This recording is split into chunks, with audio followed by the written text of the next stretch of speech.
my name is Sam Passmore. The current role I've been doing while at the BBC Radio Wales sport team is a production coordinator. So with that, I'm basically looking into the bookings, the organising of the sport packages that go out on the radio on a Saturday, such as organising commentators and the pundits to go to the ground and set up the equipment.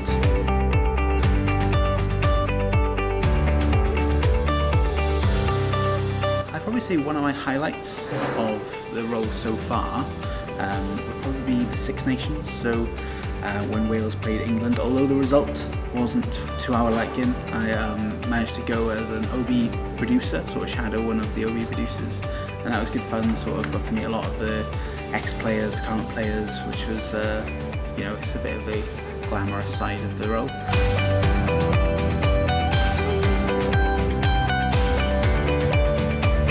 In the next few months, however, I'm moving department.